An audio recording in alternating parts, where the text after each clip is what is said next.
सिर्फ 23 साल की उम्र में ही एक नौजवान ने पूरे अंग्रेजी साम्राज्य की जड़ें हिला दी।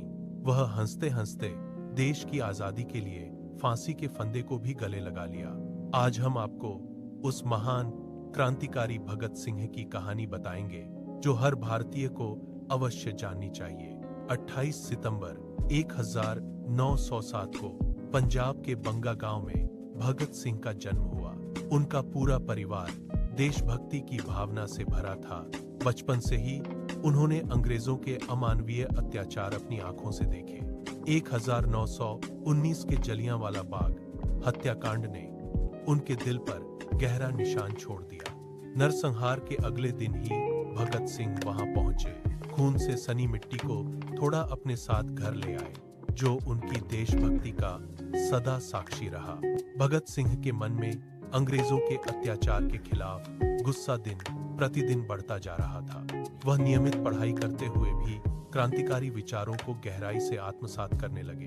उन्हें पक्का यकीन था कि देश की आजादी केवल बैठकर बातें करने से नहीं मिलेगी, इसके लिए सच्चा बलिदान देना ही होगा।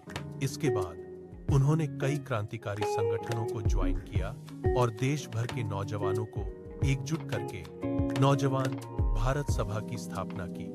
1928 में ब्रिटिश सरकार ने साइमन कमीशन भारत भेजा। पूरे देश ने इस कमीशन का जमकर विरोध किया।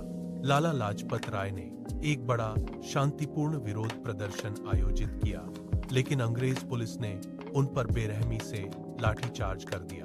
गंभीर चोटों के कारण कुछ ही दिनों बाद लाला जी की मृत्यु हो गई। ये खबर सुनते ही भगत सिंह का खून खौल उठा। उन्होंने सख्त फैसला किया कि इस बेरहमी का बदला जरूर लिया जाएगा। भगत सिंह अपने साथियों के साथ अंग्रेज अधिकारी स्कॉट को मारने की गुप्त योजना बना रहे थे। वे सब कुछ तैयार करके तय समय पर हमला करने के लिए तैयार खड़े थे, लेकिन गलत पहचान के कारण वे दूसरे अंग्रेज अधिकारी सैंडर्स को मार बैठे। इस घटना के बाद पूरा अंग्रेजी प्रशासन हिल गया। अंग्रेजों ने पूरे देश में भगत सिंह की तलाश शुरू कर दी और वह अब उनके सबसे बड़े दुश्मन बन चुके थे। साल 1929 में भगत सिंह और बटुकेश्वर दत्त दिल्ली पहुंचे।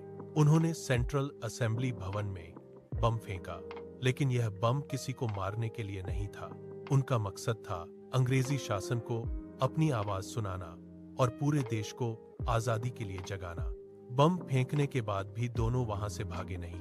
उन्होंने खुद को स्वयं ही पुलिस के हवाले कर दिया और गिरफ्तारी स्वीकार कर ली। 23 मार्च 1931 की वह कड़वी सुबह लाहौर जेल की चारदीवारी के भीतर खामोशी से थमी हुई थी।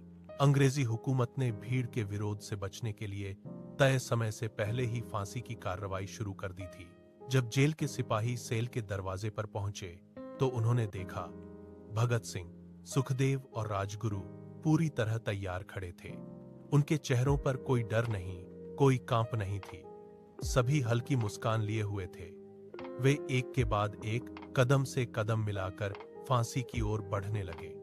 फांसी के तख्ते तक पहुंचकर भी वे रुके नहीं। आखिरी सांस तक वे लगातार नारे लगाते रहे, इंकलाब जिंदाबाद, भारत माता की जय। मात्र 23 साल की उम्र में तीनों ने देश की आजादी के लिए अपना पूरा जीवन बलिदान कर दिया। भगत सिंह सिर्फ एक इंसान नहीं थे, वो आजादी की जागृत आवाज थे। अगर आपको ये असली इतिहास की कहानी पसंद आई हो तो वीडियो को लाइक करें और ऐसी ही और अनकही इतिहास कहानियों के लिए भारत हिस्ट्री स्टूडियो को सब्सक्राइब जरूर करें।